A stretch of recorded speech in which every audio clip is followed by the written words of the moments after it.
এমন সুদিন ফিরে, এমন সুদিন ফিরে দয়াল, এমন সুদিন ফিরে পাবো কিয়া এ জীবনে এমন সুদিন ফিরে, এমন সুদিন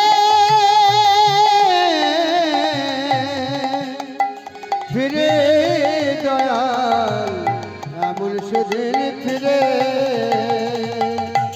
পাবো কিয়া এ জীবনে এমন সুদিন ফিরে,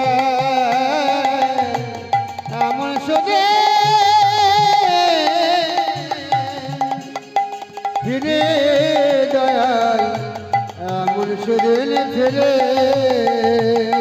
পাবো কি আর এ জীবনে এমন সুদিন ফিরে, এমন সুদিন ফিরে দয়াল, এমন সুদিন ফিরে নিতাই গৌর জীবনে এমন সুদিন ফিরে, এমন সুদিন ফিরে দয়াল, এমন সুদিন ফিরে পাবো কিয়া জীবনে এমন সুদিন ফিরে, এমন সুদিন ফিরে দয়াল, এমন সুদিন ফিরে।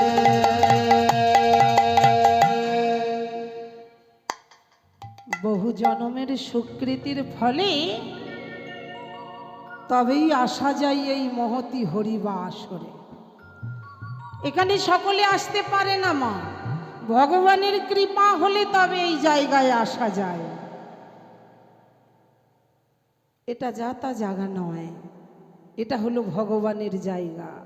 ভগবান যদি কৃপা করে তবেই আসা যায়। আর হরি নামে কোনো নিমন্ত্রণ করতে লাগে না, কানে শোনা গেলেই আসতে হয়।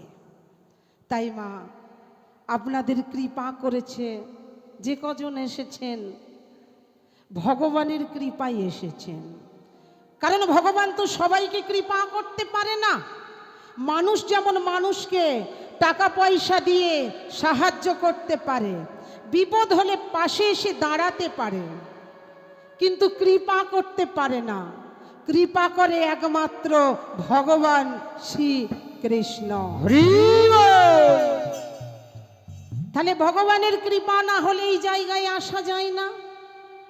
তবে মা যারা আসেনি তাদের হয়ে আমরা যদি ভগবানকে বলি, ও ঠাকুর, যারা এই হরিনাম শুনতে আসে না তুমি তাদেরকেও কৃপা করো, তারাও যেন এই জায়গায় একদিন আসে, তারাও যেন আমাদের পাশে এসে বসে আমাদের সঙ্গে যেন দুটি বাহু উত্তোলন করে বলে, নিতাই গৌর প্রেমানন্দে হরি হরি হরি হরি।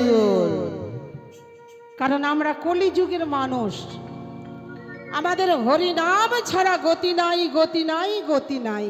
হরিনাম ঐব কেবলম কলৌ নাস্তেব্য, কলৌ নাস্তেব্য, কলৌ নাস্তেব্য, গতির অন্যথা। হরিনাম ছাড়া আমাদের গতি নাই। আমরা যত দেবদেবীর পুজো করি না কেন, সমস্ত দেবতারা আমাদের গাড়ি বাড়ি ধন দৌলতে ভরিয়ে দেবে, কিন্তু আপনার যেই দিন শেষের দিন আসবে, আপনি কালী পুজো করছেন, লক্ষ্মী পুজো করছেন, দুর্গা পুজো করছেন, শেষের দিনে যদি মা কালীর চরণে গিয়ে বলেন, মা সারা জীবন তো তোর সেবা করলাম, তো এইবার একটু পাড়া পার করে দে, মা বলবে এ টিকিটটা আমি তোকে দিতে পারবো না, এর জন্য তোকে যেতে হবে হরির কাছে। শেষের দিনে আমাদের কাণ্ডারি হলো ভগবান শ্রী হরি। তাহলে হরিনাম ছাড়া আমাদের গতি নাই, গতি নাই। কারণ একদিনে নিত্যানন্দ মহাপ্রভু দাদাকে বলছে, দাদা কলিযুগের দ্বারে দ্বারে গিয়ে তুমি হরিনাম বিতরণ করো, কারণ কলিকালের মানুষ হরিনামে মুক্তি পাবে। তাই তিনি দাদাকে বলছে, ও দাদা যাও যাও, দেরি করো না। দাদা বলছে, কলিকালের মানুষ তো হরিনাম নেবে না, হরিনামকে তিতো মনে করে। বলে ও দাদা, তার জন্য হাল ছাড়লে হবে না, এরা নেবে না আমি জানি, কিন্তু তুমি কি করবে জানো দাদা? গৌরহরি শিখিয়ে দিচ্ছে। বলে শোনো দাদা, নয়নে দেখিবে যারে, হরি নামে দেবে তারে। নয়নে দেখিবে যারে, হরি নামে দেবে তারে। নয়নে দেখিবে যারে, হরি নামে দেবে তারে। নয়নে দেখিবে যারে, হরি নামে দেবে তারে। নয়নে দেখিবে যারে, হরি নামে দেবে তারে। বলে বেশ, যাকেই নয়নে দেখবো তাকেই হরি নাম দেব। কিন্তু কলিকালের মানুষ তো জাত জাত করে মরে, মরে না? আমি নিচু জাত, ওরা উঁচু জাত। কিন্তু আমার গৌর হরি বললেন আজ জাত ভেদাভেদ করলে হবে না। মা একটু ভেবে দেখুন তো, যে নিচু জাত না হলে আমরা উদ্ধার হব না, হব কি? হব না। যে নাপিত ভাই আমাদের চুল কেটে উত্তম কুমার সাজিয়ে দিল, আমরা উত্তম কুমার সেজে ঘুরছি, কিন্তু আমরা হয়ে গেলাম চুল কেটে উত্তম কুমার। আর যে চুল কাটলো সে হলো নিচু জাত, আর আমরা চুল কেটে হয়ে গেলাম উঁচু জাত। হরি বল, হরি বল। যে ঢাকি ঢাক না বাজালে মায়ের আরতি হয় না। মা দুর্গা, মা কালীর যে কোনো দেব দেবীদের পুজো হলে, আরতি হলে ঢাকি ঢাক বাজায়। কিন্তু মা দেখো তো, আরতির শেষে ব্রাহ্মণকে সবাই প্রণাম করে, ঢাকি একধারে দাঁড়িয়ে দাঁড়িয়ে দেখে। কেন? সে নিচু জাত, মুচি। কিন্তু ওই নিচু জাত না হলে, ঢাকি ঢাক না বাজালে মায়ের আরতি হবে না। হরি বল। যে পায়খানায় আমরা পায়খানা পেশাব করে ভরালাম, যে নিচু জাতেরা মেথডটা এসে আমাদের পরিষ্কার করে দিল, তারা হলো উঁচু জাত, আর আমরা হলাম নিচু জাত। আমার গৌর হরি বললেন আর এসব চলবে না। তিনি উঁচু নিচু জাতের মানুষকে সমানভাবে কৃপা করলেন। তিনি কি বললেন? দাদাকে বলছে, শোনো দাদা, তুমি জাতের বিচার করো না দাদা। তুমি জাতের ভিতরে করো না দাদা, জাতের ভিতরে করো না দাদা। জাতির বিচার করো না দাদা। তুমি জাতের ভিতরে করো না দাদা। বলবে হরি, বলাবে হরি। জাতের ভিতরে করো না দাদা। তুমি বলবে হরি, বলাবে হরি। জাতের ভিতরে করো না দাদা। বলবে হরি, বলাবে হরি। জাতের ভিতরে করো না দাদা। ও দাদা, কলিকালের মানুষ জাত জাত করবে, তুমি জাতের বিচার করো না। বলে এতেও যদি না হরি নাম নেয়, নেবে না, তিতো মনে করে। বলে ও দাদা, এতেও যদি না নেয়, এর জন্য একটা স্পেশাল ব্যবস্থা আছে। কি ব্যবস্থা? বলে শোনো দাদা, যদি না হরি নাম নেয়, তুমি কি করবে জানো? প্রথমে ধরিবে হাতে, যদি না চাই নাম নিতে। প্রথমে ধরিবে হাতে, যদি না চাই নাম নিতে। দাদা গো, হৃদয় গৌর প্রেমানন্দ হরি বল। দাদা গো,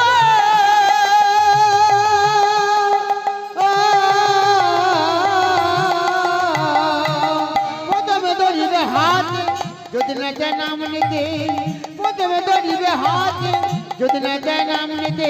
বলবে হরি, বলাবে হরি। তুমি বলবে হরি, বলাবে হরি। বলবে হরি, বলাবে হরি। তুমি বলবে হরি, বলাবে হরি। মুখে বলবে হরি হরি। বলবে হরি, বলাবে হরি। তুমি মুখে বলবে হরি হরি। বলবে হরি, বলাবে হরি। মুখে বলবে হরি হরি। বলবে হরি, বলাবে হরি। তুমি মুখে বলবে হরি হরি। বলবে হরি হরি, বলবে হরি, বলাবে হরি। মুখে বলবে হরি হরি, বলবে হরি, বলাবে হরি।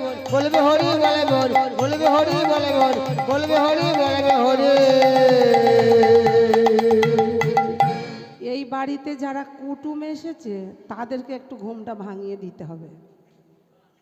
আমি মায়ের বাড়ি গান করতে এসেছি বলে আমার গান কেউ শুনবে না, হবে না। বড় পান্তা ভাত খেলে কি হবে?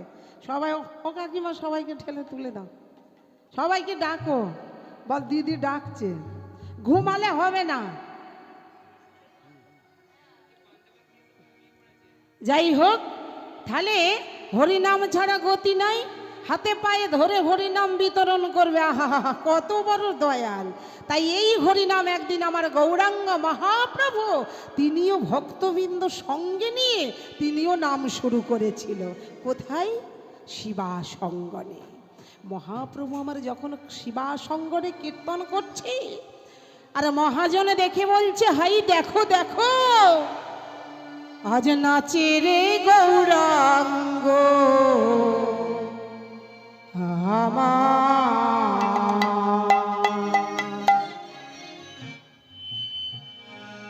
শিব স্বয়ং গনে।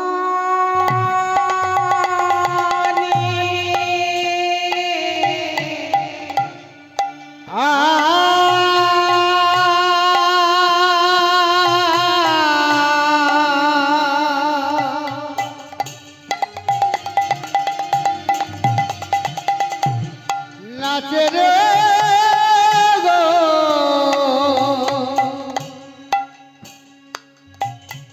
রঙ্গ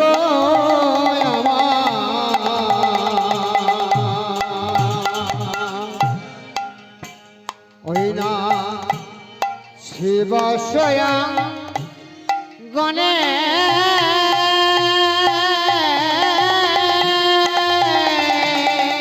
নাচি রি গৌরাঙ্গ আমার, শিবা স্বয়ং গনে। নাচে রে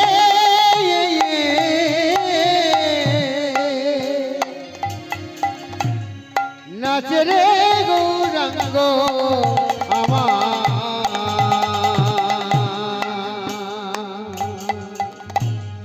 ওই না শিব স্বয়ং গণে।